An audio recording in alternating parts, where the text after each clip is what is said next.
Well, hello, everyone. So glad to have you here. You're joining us on Beyond the Briefcase, and we've got guests today. So we are going to have fun, and we are going to learn a lot about different ways of making sure that you keep yourself sane, because today it's just so easy to get that insanity going because we're trying to do so much and sometimes with so little. So I'm Sherry Knight, Dimension 11. I am one of the co-hosts here. Barbara Ellison, she's here as well with Wellness Playroom. And then we have Collin Pullar, who is our guest co-host. Boy, there, I had to spit it out.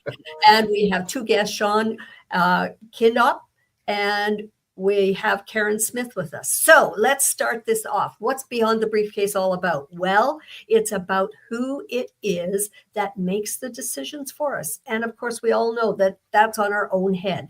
How do we, and I love the word balance, but you know what? It doesn't happen. You can't balance work and home.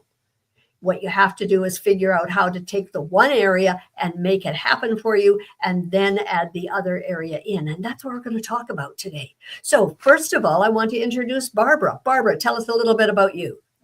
Hi, everybody. Yeah, I'm Barbara Ellison. I'm founder of Wellness Playroom for the best version of you. I am a transformational life trainer working with late career business professionals who are facing retirement. And right now they're burned out, they're unhappy, and they don't know what they're going to do when they're facing retirement. Oh, welcome to life. Oh, wow. Cool one. Good show. All right, Collin, your turn.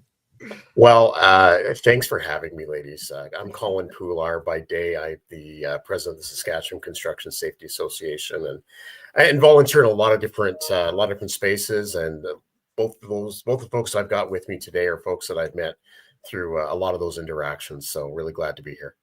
Oh, wonderful. And I've known Collin for a long time. He's one of those people that makes you smile even when you don't feel like it. So perfect. Dear. Shaun, please, a few words about yourself.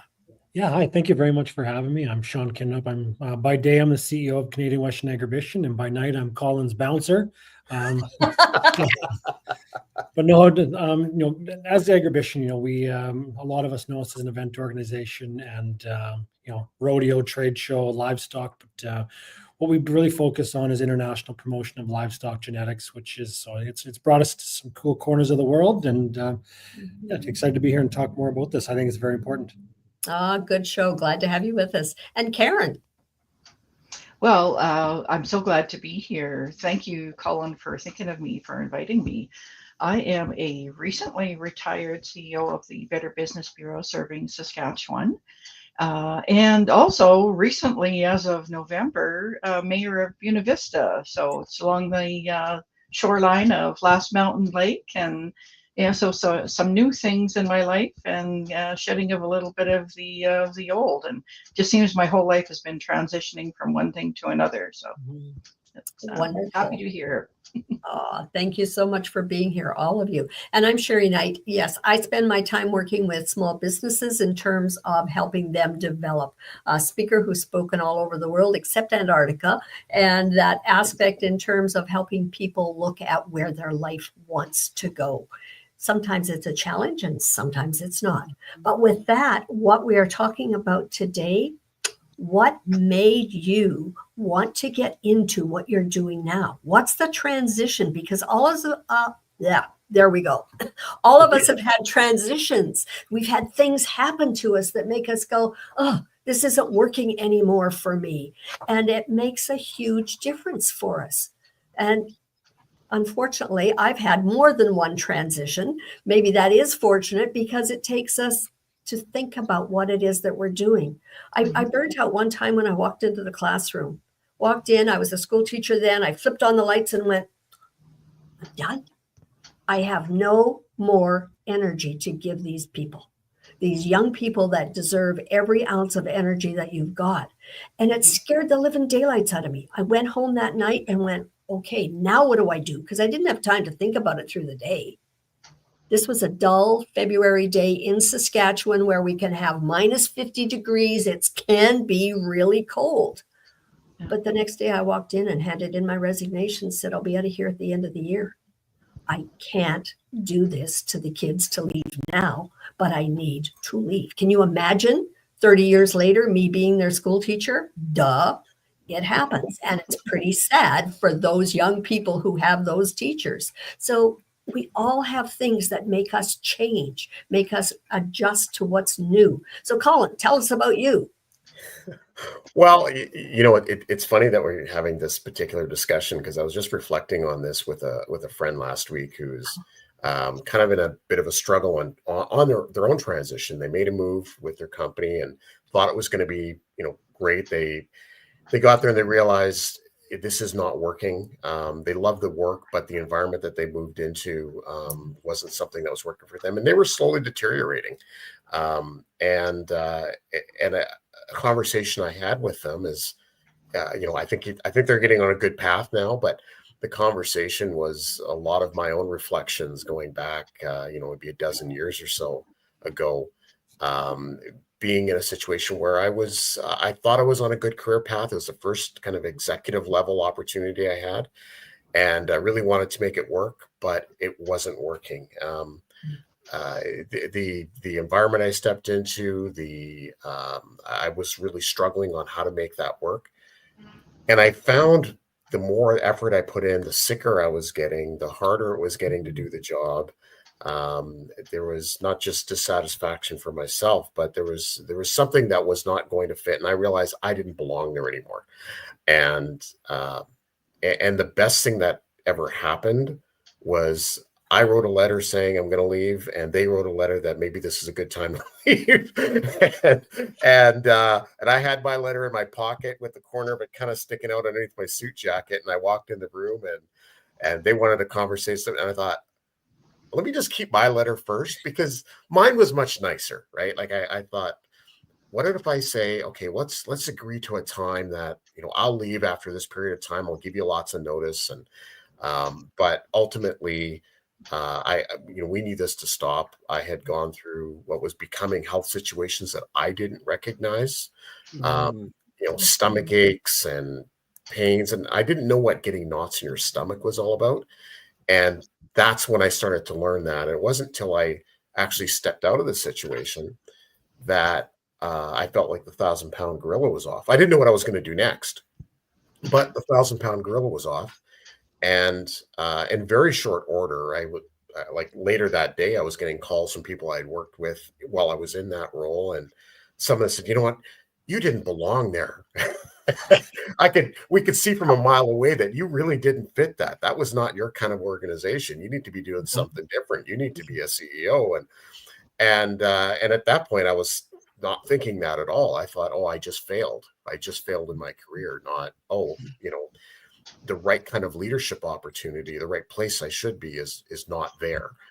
And so that was a real pivotal moment for me. I learned a lot through that process. And really in a few months later, it took 4 or 5 months later, I actually got the opportunity to step into a CEO role, and one that fit me. It was a black box to me. Didn't know anything about it, but it checked off a lot of boxes from what I wanted to do from kind of a public service perspective, if you call it that. And it was noble, and it was serving some an industry that I actually really appreciated, enjoyed, and so it turned some things for me at a time that I really needed it. I just didn't know that I needed to actually have something stop before something else could begin. Good for you to recognize it at the moment, at least, because sometimes we still don't recognize it. And we get into the blame game, right? Somebody else's fault, not mine. Good for you. Yeah, that makes a huge difference. Thank you for sharing that, Colin. Yeah. Karen, what about you? What's happened in your past? Well, I don't have a fulsome university background. I didn't come from that. Rather, I pursued certificate programs through the universities, and various ones, everything from, the latest one was through McMaster's for the governance program, or before that it was an employee benefits specialist. But it was what I needed at the time to help fulfill my role in whatever position I was in at that particular time. And I started off back in accounting, and after a couple of years decided that that really wasn't where I wanted to go. 2 years into that program, I switched over to HR and then ended up specializing in the benefit program itself. And this is all in the days. I mean, right now, what the heck, we're doing virtual right now. That didn't exist. That's right. When I took the employee benefits through Dalhousie University, it was long distance correspondence, shipping binders of books and paper copies of the Saskatchewan Employment Act, the Canada Pension Plan Act, all those hardcover, and that's how you did things. But then there was no such thing as an online read it and do your exam online, everything there. That just didn't happen. But my personality is such that something needs to be done, you just do it, and you find the most expeditious way to do it at that particular point in time. So what was it that made you decide to do that as opposed to go to university, which you said you didn't do that? So what was the reason for the choice? Well, part of it was because I had a young family. So 2 young sons, and I was the major breadwinner. So it wasn't like I could step back and do something on a full-time basis. I got an admin certificate, but that was about all I could handle at this, doing, again, with the university at the time. I don't recall that there was even correspondence classes available for the University of Regina. So I did evening classes. I did summer blitzes.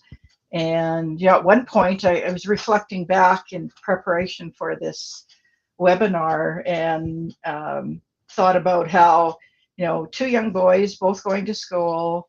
So you have to be involved with them during the day and into the evening, whatever sports they were doing, whatever it happened to be. Taking classes in the evening and summer classes. There was a couple of summers where I was working full-time and taking a full course load, 5 classes between the correspondence ones and so on. But that's how I fit it in. And the way that I fit the classes in is, of course, if it was an in-person, okay, you're in person at the university, and that's kind of the end of the story. But all the other ones, they happened in the evenings. After bath time and bedtime, I got on my bike. I had a stationary bike parked in the dining room, and the books, like the Canada Pension Plan Act is really interesting to read when you're pedaling. Oh, really? What? It's amazing. So, and anybody ever says, well, that's really dry reading. Well, you get on a stationary bike and do some reading, and it's not so dry.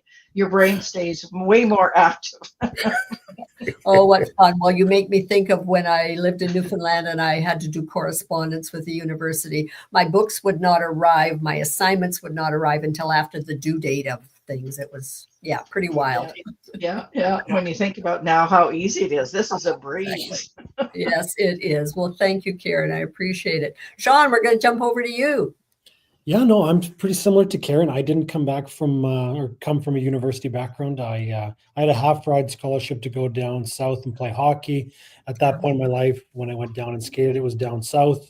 Again, being a Saskatchewan guy, some of the teammates that I was supposed to skate with took us out, and at one of the bars they had free draft all night for $5, which was very Spanish to a young Saskatchewan guy. So university wasn't front of mind. I wanted to play hockey, and I ended up coming back to Saskatchewan. I didn't take the half ride. I came back to Saskatchewan and got hired by what I wanted to go to school for, which was sport and entertainment. So I worked in the Western Hockey League for a lot of years and loved it, every minute of it. And then the pandemic happened. I was working for the Regina Pats.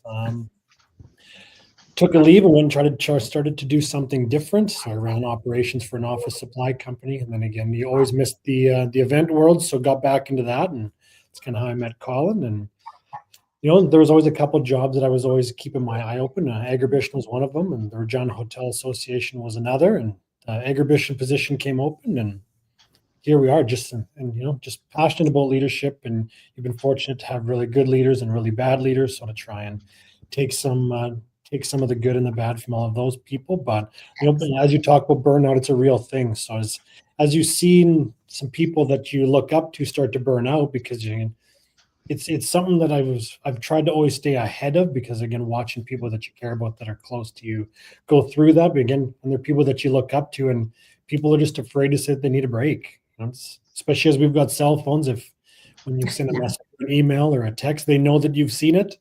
So to try and truly step away I think it's getting harder and harder. So unless it's intentional, because I think that all of us probably on this call have blocked time in their calendars and started off with one meeting because it was just, I'll take this one quick, and by the end of it, you got a full day. So trying to be intentional with time, and I think it's very important. So I want to go back, because I didn't hear the discrepancy between the $5 draft and the decision to come back to Saskatchewan. I knew that the grades probably wouldn't be too great, because I knew that the next day we went for lunch, and you could get a pitcher of beer and a burger and fries for $4.99. So I had never been to the States before for that. So again, as a 20-year-old guy going down, it was something else. Fair enough. School ranked top 3. Sounds good. Oh dear. So Barbara, tell us about your pivotal moment.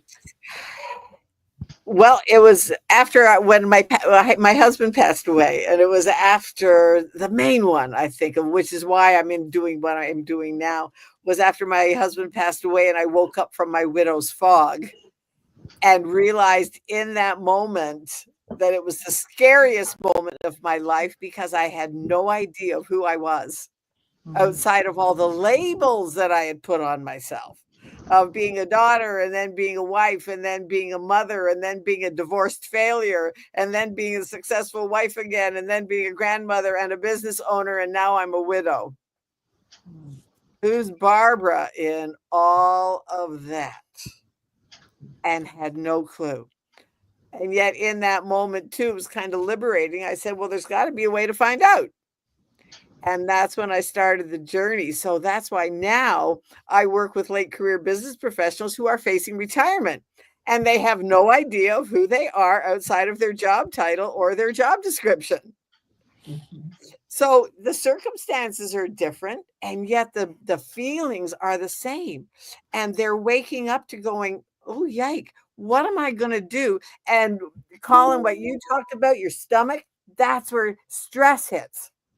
When they have no idea what are they going to do. And if the stress doesn't kill them, the lack of purpose in their lives kills them after they've retired, because they haven't made the transition to being happy. They're burned right now. They're burned out and unhappy. I take them to living their best life, where they are passionate and they're full of vim and vigor, and they're vital, and they have purpose, and they're using their expertise to help others who are coming up the ladder. And it's just, when I see the light bulb go on, it's just such a blessing. Wonderful. And we all want to see those light bulbs go on in people's faces. That is critical, regardless of who we are and what we do. So, Collin, I'm going to turn things over to you now. You're the co-host. So let's get these ideas flowing about what people can do and put into their lives to make a difference for themselves. Yeah, thanks, Sherry. I mean, first of all, I should really mention why I asked Karen and Shaun to join me today, because it's they're kind of bookends for me in a lot of ways. When I mentioned, hey, I was able to get into the opportunity, actually the role that I'm in now, and that's actually when I met Karen. Karen was in a different role at the time. She was a board member of the Workers' Compensation Board, and I had met her being new in my role, to do a lot of interactions with that organization, and Karen kind of became a bit of a coach for me in a lot of ways. Encouraged me on things. We'd have conversations. I would bounce questions off of her on things I was struggling with, and maybe needed a bit of guidance on, or just get another perspective. And I found that I found that helpful for me because she'd been down the road a little bit further than me. And so over the last dozen years, 10 or 11 dozen years, I guess, that stayed really consistent, and I've had the opportunity to kind of work with Karen in a couple of different capacities now. And, for with Shaun, it's kind of at the other end. I got a chance to meet Shaun just before he stepped into the role that he's in now, which is his first time as being as a CEO. And, we've kind of been able to have some conversations about some of the same things that Karen would have conversations with me on.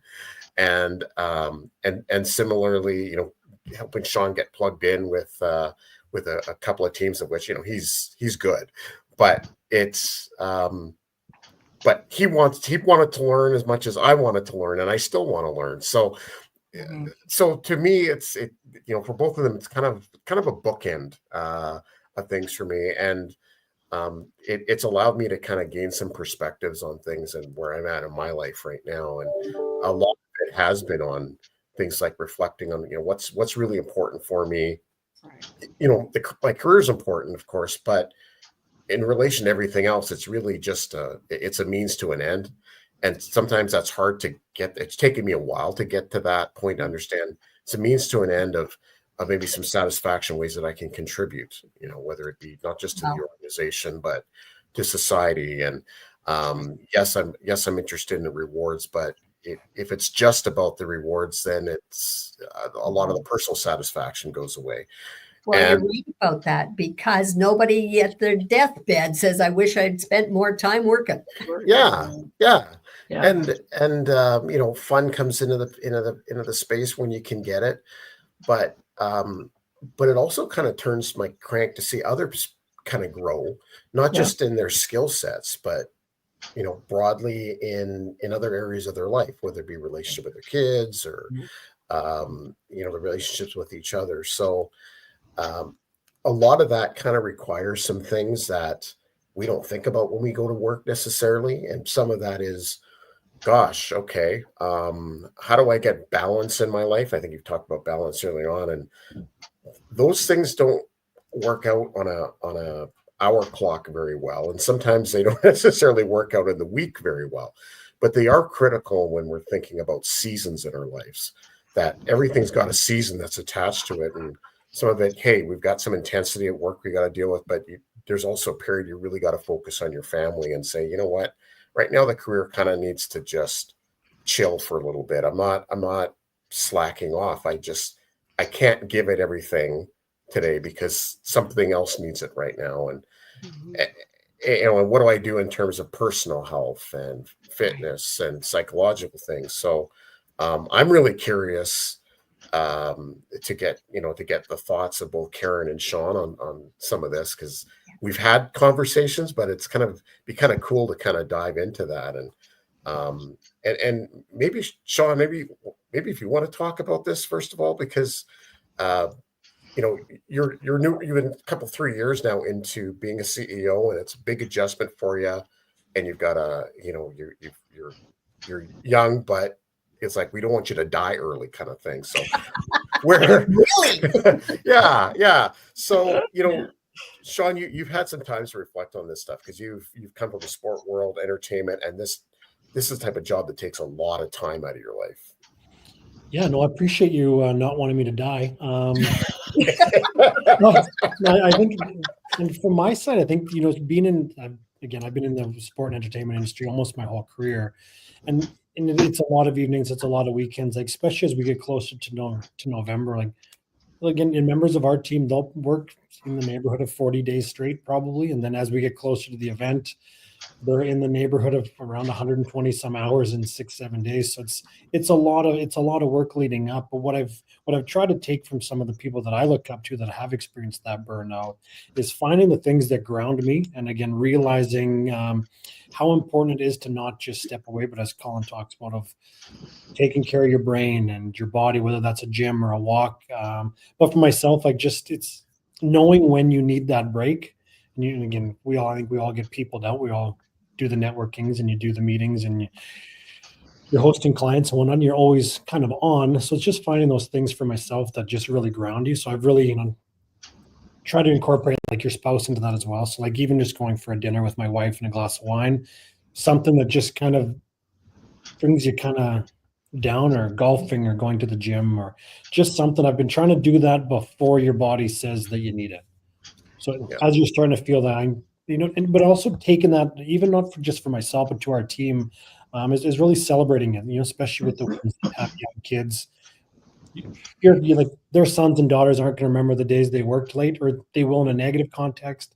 I think it's important for our team, to be at your kids' soccer games and to be at their baseball games or their recitals and whatnot. So really celebrating that, but being open of, if you're on kid drop off duty, like, you should do that. Like, again, at the end of the day, you're still a parent. The work will get done, but we've really tried to adapt the culture that if you do need to do those things, it's not a set in stone. But our team's been pretty good of, you need to make up some time later on of how you get your work done. I don't care how you do that. If you need to take a break and do certain things with family, and you need to work a couple hours in the evening, you do what works best for you. So we've seen pretty good success with that, but we've got a really good group of people with some big hearts here. Shaun, do you struggle with that at times? Because you just made it sound super easy. No, I'm very guilty of doing that again, of go, but that's kind of my personality, which, and I know that I've talked with you about that, Colin. What do you do? Like, what's next when your whole career you run? So at what point do you need to look and kind of step back and do something a little bit more low key? But again, I'm still young, but also trying to, again, as we talk about our teams, of trying to, yes, reward the people who want to go, but like, we don't need to celebrate that all the time, that it's okay to take some time away. So we actually implemented 4-day work weeks for 4 days. From about the first Friday in February to the first Friday after Labor Day, we've kind of have them as a flex Friday, where if you've got all your work done the Monday through Thursday, and you can take that Friday off and be at the lake, or if you need to take the meeting from the lake, manage your schedule how you can. And arguably, I think that we were even more, so technically on paper, they would have worked less days in the office last year, but I actually think that we had one of the most successful events we've ever had. Yeah. So I've seen that. It's been really cool to experiment with, but it's also, especially in a government town, it's been a cool retention and a recruitment tool for us as well, while providing balance to our staff. Great points. Karen, you have you've been a mentor for me in this, and I will often hear you reflecting on things that were important at different stages of your life, and you talked about that, and as well as even some of the ways that you help your family now, even as you've always got these big hat roles, it seems like, right? Like, CEO over here, you've been on a board for a major organization there. Now you're the mayor. I call her your worship all the time now, it seems. But Karen, I don't know who you mean when you say that. So I may not come running if you say that. I haven't heard it often enough. That's funny. Well, it really is, with my life being so busy with multiple families involved, it's you have to schedule things in. Probably one of my favorite ways, and I'll have the time now to get back into it. And then, the big C word, COVID, was one of that kind of stopped a lot of things for a lot of people, and having to, figure out something else around that. But my favorite way of downtime is Tai Chi. Something, I know they call it the meditation, and it's not that I haven't been doing it, but I've been doing it by myself using just a couple of videos, some of the on the YouTube station that you can kind of follow along with. And I faithfully do the kind of the workouts with the warm up pieces, because that keeps you nice and limber. For me, it was my back. It wasn't my stomach. When I tense up, my back is what goes out. And I was a frequent flyer at the chiropractic office until I started Tai Chi. And then it's more of, if you have an incident because you did something too twisty, you go see. But aside from that, Tai Chi was like a blessing for me. That's what really got me going on the straight and narrow, both in terms of your mindset and because of the moving meditation piece, and the the kind of the gentle maneuvers, building bones, keeping your joints limber, and that's even more important as we age. Shaun, you may not be there yet, but I can bet that pretty much everybody else is a little creaky when you first get up, or first get up after sitting for a little while, even. So, Tai Chi is I would highly recommend that as a way to go. And yeah, I mean, you've already heard me talking about reading on a bike, and that's for keeping the oxygen flowing in your brain, whether it's because you need to read things, or just to keep your heart muscle going, is again another a really good way. I have different family members who've had some health issues over the years, and sometimes that takes a little bit more maneuvering about where you hold your meetings. So, I mean, thank goodness for the ability to do things virtually.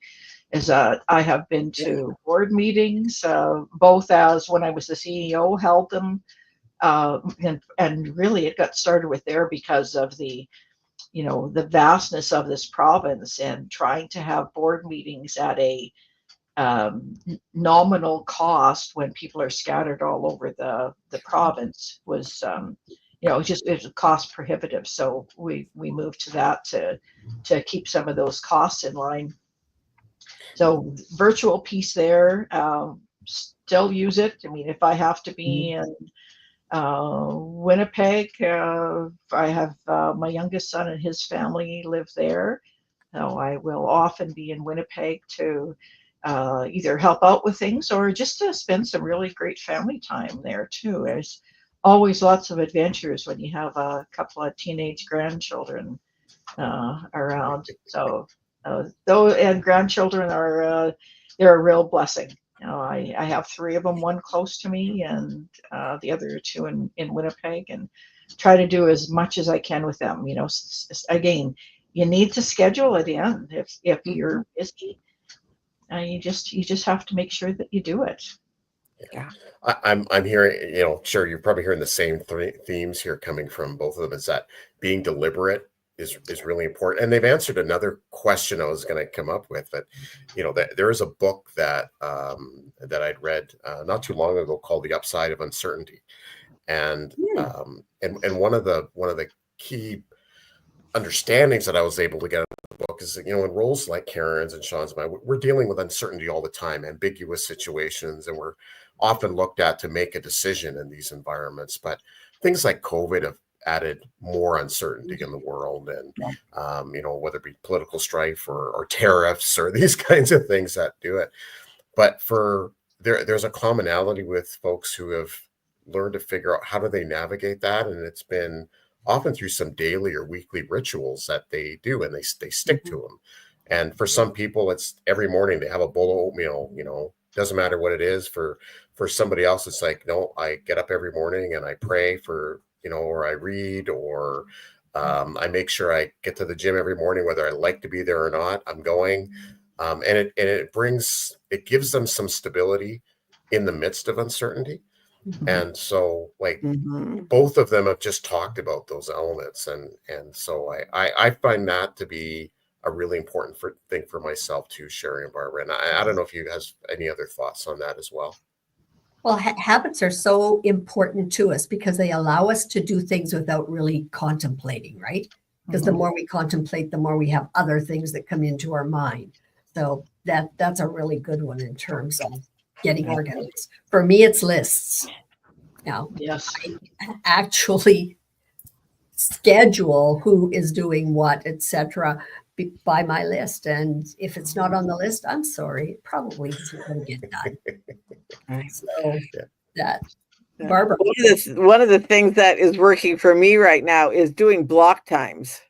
Because I love what I do. I love talking to people and doing meetings and doing podcasts and doing shows.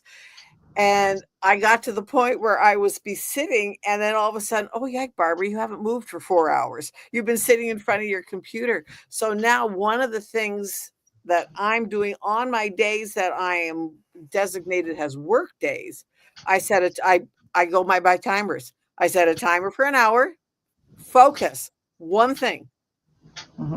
One thing. That's it for an hour. But then, so when that timer goes up, I stand up and I set the next timer for 15 minutes. And I cannot do anything that requires sitting down. I have to do everything that's standing up. And I don't care whether it's brushing my teeth or feeding my cat. Doesn't matter what it is. It can be work related or something else for at least 15 minutes. Oh, no, I can't sit down yet. Yeah. And then I sit down and I've got my next hour of focus, whether it's on a personal thing or on a work thing. And that has really made such a difference in, number one, in my productivity, in my overall general, wow, look at everything that I got done today. And so often we chastise ourselves for all the things we didn't get done rather than celebrating the things that we did get done. And that I find has been huge for so many of my clients. Celebrate the things that you've got done. The rest will all take care of itself. It really does. But schedule your time. I schedule time to take my kids to, whatever, take my grandkids. And then, of course, then you have the unexpected interruptions, and you just have to laugh. Yeah. Or yeah, cry. for sure. I think you even have as leaders, just that you're still a person. You know what I mean? Like, yes. I mean, like, yes, there's a work you and try not to just be in this is who you are, both work and personally, like that there is two separate people, that you do have a personal life and whatnot. Is, again, it doesn't matter how much any one of us on this call, if something happens and they want to replace us, they can do that. Yeah. I mean, it's and not that I think that that's going to happen at all, but you can give it 24 hours a day, 7 days a week, and at the end of the day, you could still be replaced. So again, to not forget who you are. Again, again, especially in Saskatchewan, there's only so many days of summer. There's only so many days of patio and friends and family. Sean, put your fist into a pail of water and pull it out. That's how much it's important not to worry about what's going to happen there. Yeah, and I think and even for myself, I think at times you're always so worried about what's ahead that you forget to look behind it and see how far you have come and the things you've accomplished. And so trying to do a little bit more of that, but or even just to enjoy today. Like one day Sherry was on the call. One day I was doing a call with Sherry and a group of others. The 5-year-old came in, Grammy, look it, and she had lost her tooth. Okay, say hi to my friends here. And then it's just, okay, it's like we all have a life. But celebrating that you're a person as well, you know what I mean? Like, yeah. I mean, like, not forgetting that your granddaughter's lost a tooth, and I mean, allowing people to be people, I think, is very important now. Yeah. You know, one of the things that, and I had a recent, and all these seem to come up in conversations, but I was reminded in my conversation with somebody who's been younger in their career. We start off thinking and working so hard to try to prove things to ourselves. I can do it, right? Like, even from a child, I can do this. And that's important to get that kind of accomplishment and to do things. But there does come a point, and I can't even say, sometimes an event has to happen for us to kind of go, wait a minute, now I need to mature now and realize, is it that important that I got to do it? And can I help somebody else do it? Maybe my satisfaction isn't about me being the best at something, but maybe shifting to, hey, let me help a few other people be the best at it. And selfishly, I can distribute, not just distribute the work, but distribute the productivity, but B, they get excited about learning how to do something new. And I can get the satisfaction of saying, gosh, they are getting better. It's kind of like, your kid learning to ride a bike, and you let go of the back of the seat and they're riding. Like, you're happy for them, right? And it's it's something that I've been reflecting more and more on, even getting where I'm at in my career, and some things I've been reflecting on in terms of, how much energy, life energy, Mm. do I plug into this part of my life? And if I did something else with it, not necessarily completely different, but other things with it, could all of that become more productive? Could I actually be more productive if I actually focus things a little bit differently, or not get too focused on one thing? So it's something I've been contemplating lots, and saying, okay, maybe it's time for Collin to make some other adjustments. Maybe it's a good time to do it. And I kind of have a personal checklist I have to go down and go, yeah, okay, maybe it is time to do that. Maybe I do have more flexibility than I used to think. Everybody has flexibility. Mhm. The challenge, I think, is that we look at that flexibility and we go, but what will others think? Yeah. And then we have that same thought about, what will I think of me if I go and do that? And then the fear steps in, and we then procrastinate because, oh my gosh, there's all these other things that are important. And I think it's what you say, Collin. We need to look out in terms of who we are and what's important for us to be able to contribute to the world, whatever that world happens to be, whether it's our kids, our pets, our job, our community. I mean, all those things are important. But if we're not looking after us, we can't look after those things. Yeah. That's what Sherry and I have had this conversation too several times. Is we're brought up, we are of a certain age that, if you do this, when you do this, what XYZ, you're going to have this. And once you have that, then you're going to be able to become whatever you want to do. Well, I have realized for myself and for my clients that that's totally backwards. You have to become who you're meant to be first. Once you become the person you are supposed to be, or you're meant to be, or you're called to be, or you feel led to be, however you want to word that, then you're going to be doing the things that's going to move that forward. And then you're going to have everything that you could possibly want. I mean, I love Zig Ziglar's quote that when you help enough people get what they want, then you're going to automatically get everything that you want. And it's that flow. So often I think we get caught up in what Sherry just said. Yeah. Oh, yeah, what are people going to think if I stop doing what I'm doing? Oh, gee, what are people going to think? Yeah.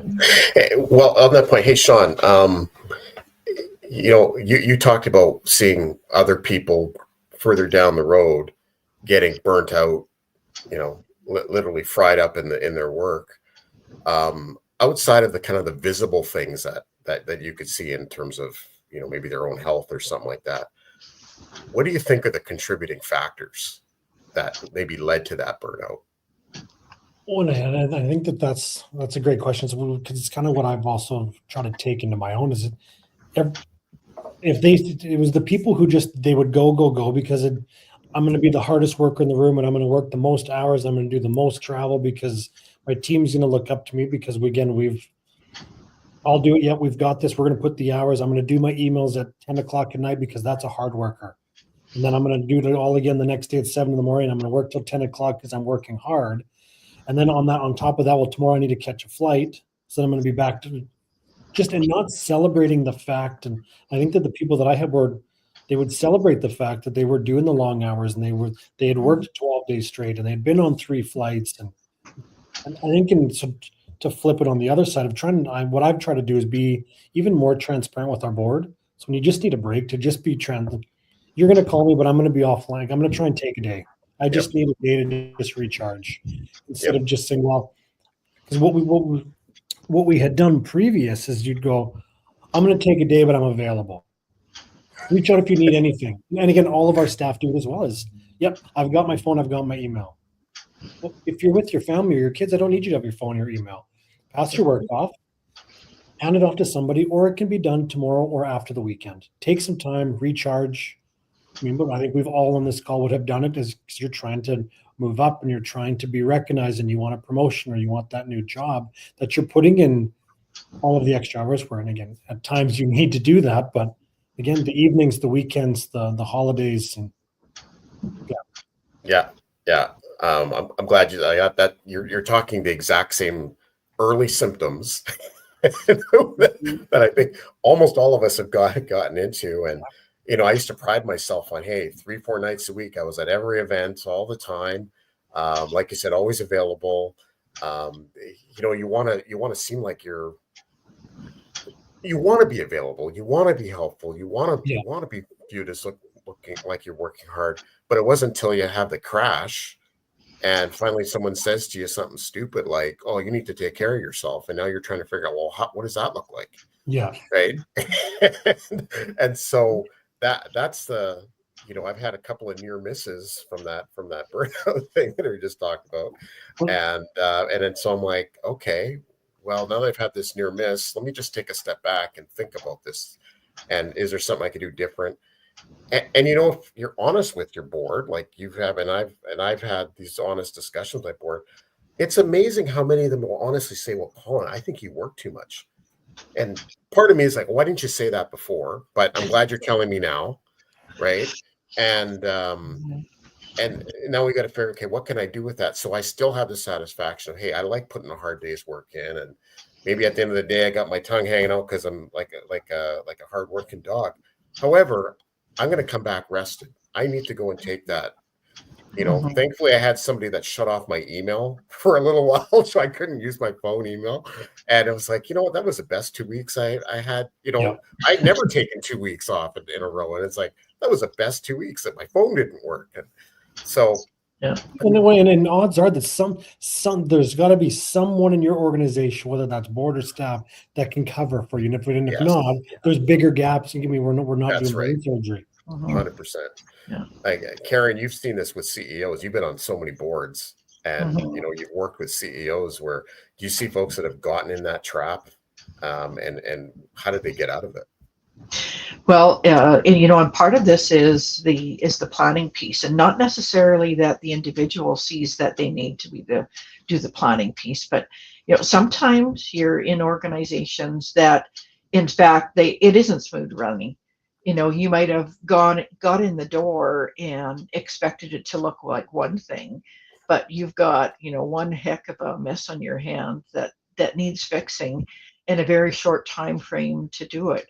So, but the best offense for that kind of a problem is to have plan it out. If you need a concerted effort where everybody has to pitch together and do something extra, then do it for a very set time frame, and with relief pieces. And if it's such a small group, or even, and I've seen this lots with nonprofits, not just the last one I was on, but on other ones as well, where there isn't enough money to get the kind of help that you really need to get the job done. So you have to be creative about what you do. So I am a big fan of volunteers. There are lots of people who want to be able to get some experience in a certain place. So that was one of the things that I used, I don't know, probably for the past couple of decades at least, is tapping into newcomers who are here to the city or the country, and they want to get some experience in Canada. They are smart people.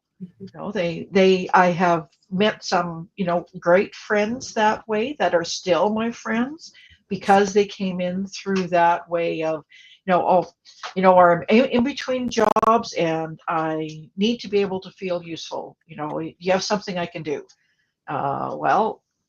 Somebody is really good at policy and they're in between, and I need a couple of policies written. So here you go. Somebody else is communications. Can I look at all your brochures and redo them, update them?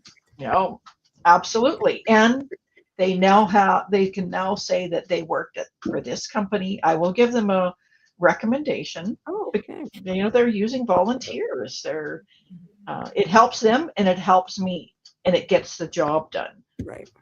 And that's the critical part, getting the job done so that you don't have to sweat it out. Yeah.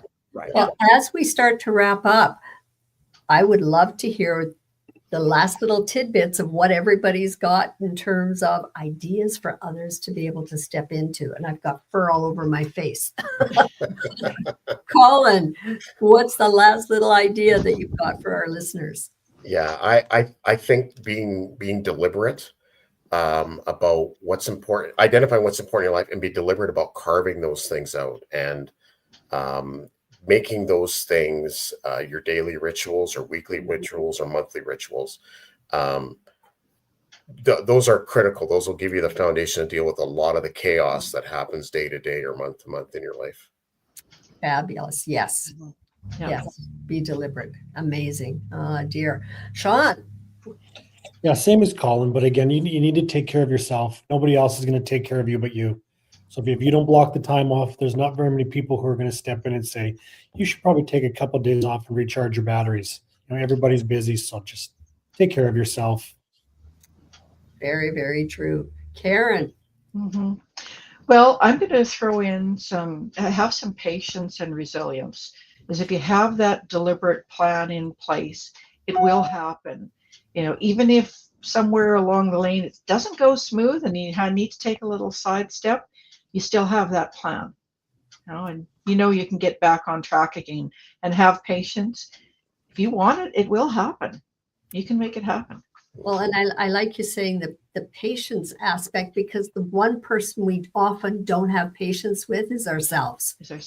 Yeah. So yeah, we need that ourselves. Yeah. Thank you. Yeah. And you're never too old to learn, to throw something else on. If you need something to stimulate you, to make it, do something new. Take a chance.